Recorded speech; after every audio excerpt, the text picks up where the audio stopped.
अनंत आस्था के केंद्र प्रभु महावीर स्वामी के चरणों में वंदना।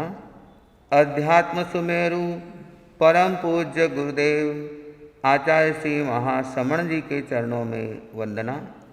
उपस्थित धार्मिक श्रोतागण, आज हम सब उपाध्याय रविंद्र मुनि जी महासाब के सानिध्य में जैन दिवाकर, जैन प्रभाकर, शासन सम्राट आचार्य आनंद ऋषि जी महासाब की 121वीं जन्म जयंती मना रहे हैं। ये सौभाग्य मुझे प्राप्त हुआ आचार्य आनंद ऋषि जी महासाब की जन्म जयंती मनाने का, और वो भी खासकर उपाध्याय प्रवर रविंद्र मुनि जी के साथ में यह जन्म जयंती मनाने का अवसर मिला, क्योंकि उपाध्याय प्रवर रविंद्र मुनि जी महासाब हमारे पूज्य गुरुदेव आचार्य श्री महासमन जी से वे मिले हैं, और वहाँ पर दिल्ली में शायद उनके साथ कार्यक्रम भी हुआ है। तो उपाध्याय प्रवर रविंद्र मुनि जी के साथ मैं आनंद ऋषि जी महासाब की जन्म जयंती मना रहा हूँ, इसका मुझे भी गौरव है। आगमकार कहते हैं, जैसे सूर्य संपूर्ण धरती को प्रकाशमान करता है, वैसे ही आचार्य भी संपूर्ण अज्ञान को दूर करने का प्रयास करते हैं। वे अज्ञान रूपी अंधकार को दूर करते हैं, और जैसे देवों के मध्य इंद्र शोभायमान होता है, वैसे ही साधु के, संतों के मध्य आचार्य शोभायमान होते हैं। जहाँ शशि कोम जोगजुत्तो, जैसे शशि चंद्रमा वह नक्षत्र तारागणों से युक्त सुशोभित होता है, वैसे आचार्य चतुर्विध संग से सुशोभित होते हैं। तो आचार्य आनंद ऋषि जी महासाब एक ऐसे महान आचार्य हुए हैं। मैं तो यूँ कहूँ, वे एक संत थे। संत बहुत महत्वपूर्ण है। संत बनना बहुत बड़ी जीवन की उपलब्धि होती है कि जीवन में संतता आए, साधुत्व आए। तो वे संत पुरुष थे, महापुरुष थे। उनके जीवन के बारे में मैं क्या कहूँ, वे विशिष्ट संत थे। संत कौन होता है? संत की पहली पहचान बताई गई है कि संत निष्प्रिय होता है। आचार्य आनंद ऋषि जी महासाब एक निष्प्रिय संत पुरुष थे, निष्प्रिय महापुरुष थे। निष्प्रिय का तात्पर्य होता है कोई कामना न हो, यश की कामना न हो, पद की कामना न हो, नाम की कामना न हो। वह निष्प्रियता उनके जीवन में देखी गई। अनेक बार ऐसा भी पढ़ा गया, सुना गया कि लोग उनकी जय जयकार बोलते, तो वो कहते, अरे भाई मेरी क्या जय जयकार बोलते हो, मेरे गुरु की जय जयकार करो। परम पूज्य रत्न ऋषि जी महासाब की जय जयकार बोलो, जिन्होंने मुझे दीक्षा दी, जिन्होंने मुझे असंयम से संयम में लाया, जिनका महान उपकार मेरे ऊपर था। और जय जयकार बोलना हो तो मेरी संसार पक्षिया माँ के जय जयकार बोलो, जिस माँ ने मुझे जन्म दिया, जिनका जन्म चिंचोड़ी में हुआ, जिस माँ ने मुझे जन्म दिया, उस माँ की जय जयकार बोलो। माँ ने जन्म ही नहीं दिया तो संस्कार भी दिए। सबसे बड़ा ऋण यदि कोई होता है तो माँ का होता है, पिता का होता है। तो माता पिता की जय जयकार बोलो। तो आचार्य आनंद ऋषि जी महासाब ने सहज भाव से अपने भक्तों को कहा कि जय जयकार करना हो मेरे गुरु की करो, मेरी माँ की करो, जिन्होंने मुझे जन्म दिया, संस्कार दिए। तो निष्प्रियता उनके जीवन में परिलक्षित होती है। यहाँ तक कि जब वे विशेषकर यात्रा के लिए पधारे, यात्रा की, अनेक प्रांतों की यात्रा उन्होंने की, दिल्ली, पंजाब, राजस्थान, गुजरात, महाराष्ट्र, मध्य प्रदेश, अनेक प्रांतों की उन्होंने यात्रा की। तो उन प्रांतों में वे अनेक बड़े बड़े साधुओं से, बड़े बड़े आचार्यों से मिले, लेकिन पूर्ण निष्प्रिय भाव से, कोई यश की कामना नहीं। उनके प्रवचन होते थे आम जनता भी उनका प्रवचन सुनने के लिए लालायित होती थी। यहाँ तक कि मराठी जो महाराष्ट्र के जो किसान लोग हैं वो तो उनके भक्त थे, वो भगवान स्वरूप उन्हें मानते थे। जब आचार्य प्रवर तुकाराम के अभंग फरमाते, जब आचार्य प्रवर अनेक अनेक मराठी उदाहरण देते, मणों का प्रयोग करते, तो उस समय में अनेक जनता उनकी प्रभावित होती। तो वे जनता उनको भगवान स्वरूप मानते नहीं, वे कहते नहीं मैं भगवान नहीं, मैं इंसान हूँ, मैं इंसान हूँ। तो वे निष्प्रियता उनके जीवन में हम देख सकते हैं। तो संत कौन होता है? जिसके जीवन में निष्प्रियता हो वह संत होता है। दूसरी बात, संत कौन होता है? जिनके जीवन में विशेष निरभिमानता हो, वे संत होते हैं।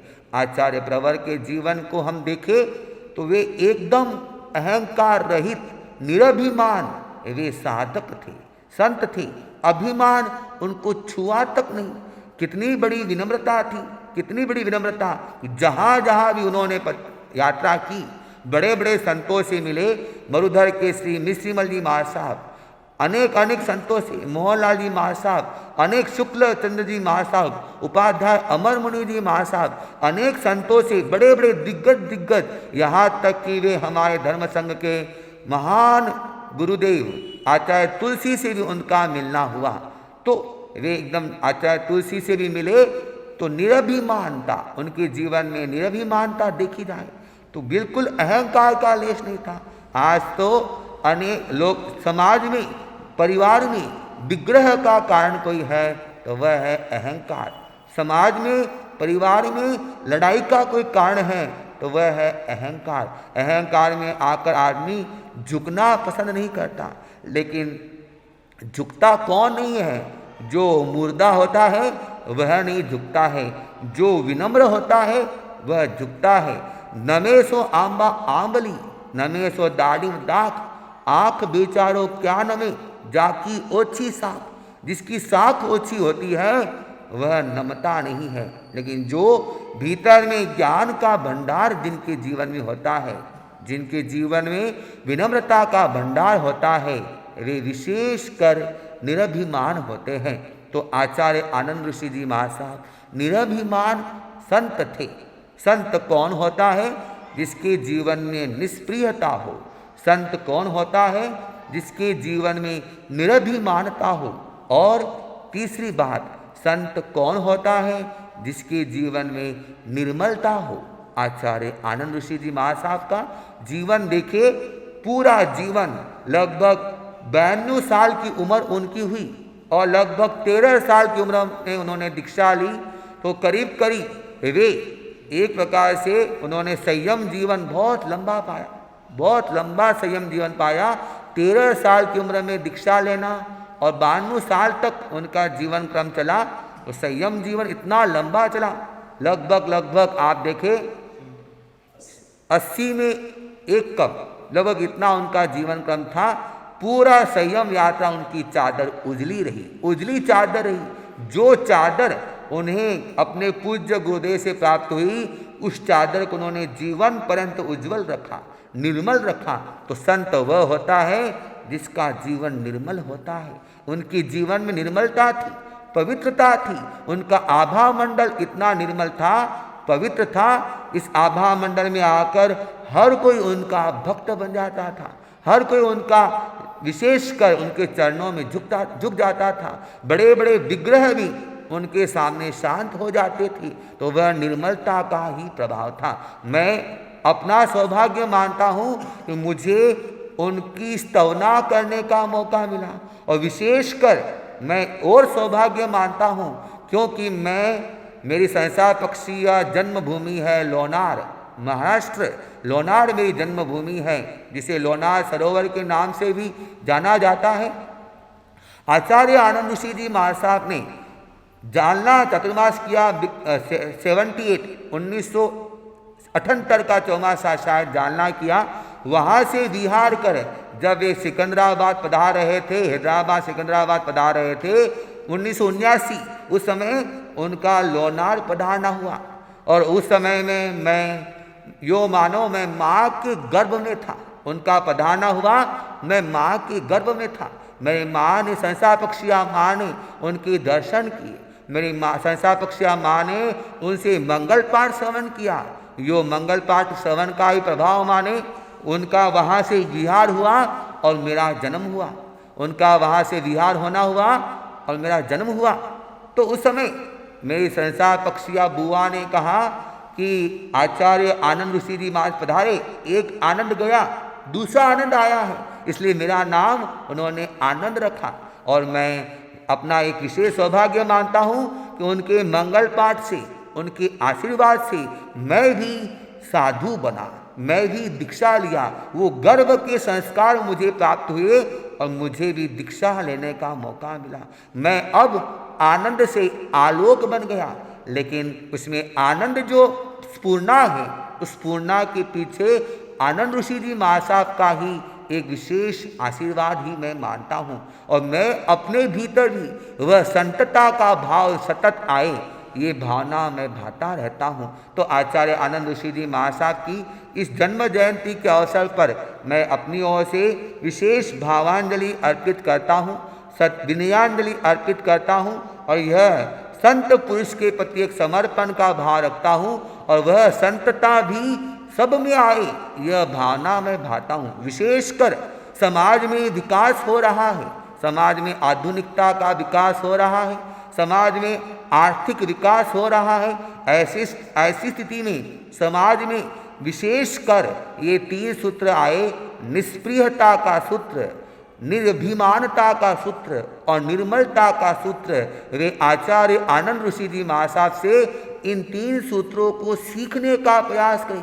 उनके चित्र को, उनकी प्रतिमा को, उनकी भावों को सामने रखकर इन 3 सूत्रों को अपने जीवन में उतार कर अपने जीवन को भी निष्प्रिय, निरभिमान और निर्मल बनाकर सही श्रद्धांजलि अर्पित करने का प्रयास करें। तो मैं विशेष मंगल कामना संपूर्ण समाज के लिए करता हूँ। और पुनः मैं उपाध्याय रविंद्र मुनि जी महासाब के प्रति अपनी कृतज्ञता ज्ञापित करता हूँ, आभार करता हूँ कि उनका सानिध्य भी हमें प्राप्त हो रहा है।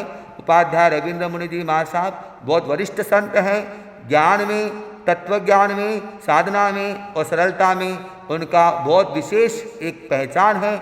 वह सरलता, तत्वज्ञान का विकास हमारे में भी हो और रविंद्र मुनि जी महासाब का सहज सतत सानिध्य हमें मिलता रहे, यह मंगल कामना भी मैं अपनी ओर से करता हूँ। हमारे तीनों संत, मैं मुनि हिम कुमार जी और तीसरे संत मुनि लक्ष्य कुमार जी, हम तीनों ही संत आचार्य सम्राट आनंद ऋषि जी महासाब के प्रति विशेष स्मरणा करते हैं। ओम अरहम, ओम अरहम।